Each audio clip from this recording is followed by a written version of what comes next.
মাছ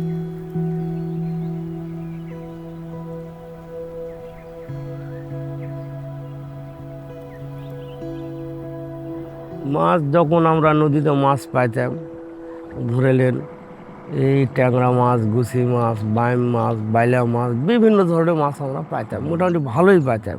দিনপথ মাছ নিয়ে ভালোই যায়। মাছ নাই, মাছ আমার হলো জাতীয় ব্যবসা, এটা আমাদের। তো বিলে খালে মাছ যদি নাই থাকে তাহলে আমি কি করে খাবো দেশে?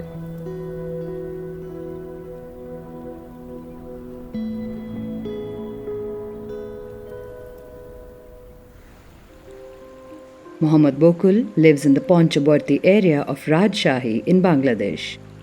বয়স 38 বছর বয়স, 4 বছর এখানে আমার আসে। Bokul grew up in Neo Mudpur of Nagaon district, 80 kilometers from Rajshahi. He comes from a long line of fishermen. However, with rivers drying up, the fishing trade is no longer an option for many in his village. দাদারা যেত, ওদের সাথে আমরা half pant পরে কোনোদিন বাপের ঘাড়ে চলে যেতাম, দাদুর ঘাড়ে চলে যেতাম। আমাদেরকেও মনে করো বড় হলে ওটাও আমাদেরকেই করে খেতে হবে। এখন ছোটো আছেন দেখে শিখে নিচ্ছি আমরা।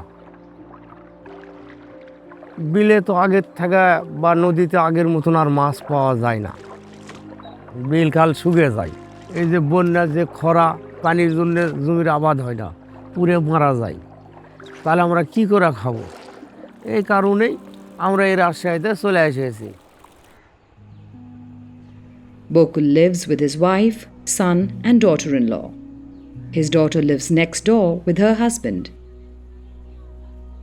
To make a living, Bokul trades in scrap materials. এই শহরের মধ্যে ভাঙারির ব্যবসা করি আমি। চুল কিনি, ভাঙা মোবাইল কিনি, বা ভাঙড়ি ট্যাংরি যাই কিছু পাই, টুকটাক করে ঘুরে ফিরে রাস্তা পথে বা গ্রাম অঞ্চলে ঘুরি। আমার ইনকাম হলো 200 টাকা। ছেলেও যাই, ওই হোটেলের কাজ করে, রান্নাঘরে কাজ কাম করে। আমার বাড়ি আলু হতে দেওয়া যাচ্ছে, মানুষের দুটো বাসায় কাজ করে।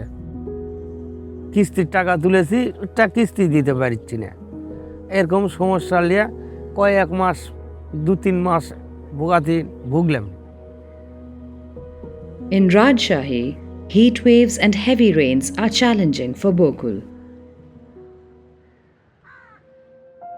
এখানে রাজশাহীতে গরমের তাপমাত্রাটা বেশি, আর শরীরটা খুব ক্লান্ত হয়ে যায়, মাথার ব্যথা গরমে, হাঁটতে পারি না। জায়গায় জায়গায় বসে থেকে টুকটাক টুকটাক করে হাঁটি। টিনের গরমে ঘরে থাকা যায় না, রাতের বেলা গরমে ঘরে শুয়ে থাকাও যায় না, প্রচণ্ড গরম। রাজশাহী যখন বেশি বৃষ্টি হয় বর্ষাকালে, ভয়ঙ্কর কষ্ট। মানে মোটামুটি মাস 2 আগেই হবে, 8 দিন ভরা কোনো জায়গা আমরা বাড়াতে পারিনি পানির ঠেলায়, এতই আকাশের পানি চাপ। মোটামুটি 10 বছর আগে দেখলাম রোদের তাপমাত্রা, বন্যা, বৃষ্টি বেশি, দিন যাচ্ছেই বেশি হয়ে যাচ্ছে। তাহলে আর হওয়ার কারণ কি আর পাশে আছে? আমরা দেশের জনগণ কি আমরা খুব পাপির জন্য কি আল্লাহ এটা আমাদের অভিশাপ দিচ্ছেন?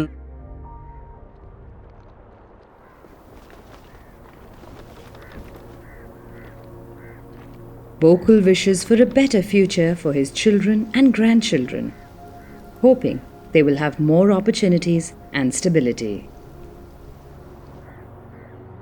যে এই শেষ বয়সে আমাদের মোটামুটি বয়স চলেছে 38 বছর বয়স চলেছে, আর কতদিনই বা মানুষ বাঁচে। গভর্নমেন্টের কাছে, এনজিওর কাছে আমার একটাই অনুরোধ থাকবে, আমার একটা ছেলে আছে মূর্খ মানুষ, এনজিও বা কোনো সরকার তাকে একটা ছোটোখাটো একটা ট্রেনিং দিয়ে একটা চাকরি দিলে, ছেলে মেয়েলে তাইলে উপস্থিতভাবে জীবনযাপন করে সংসারটা উজ্জ্বল করে তারা খাইতো।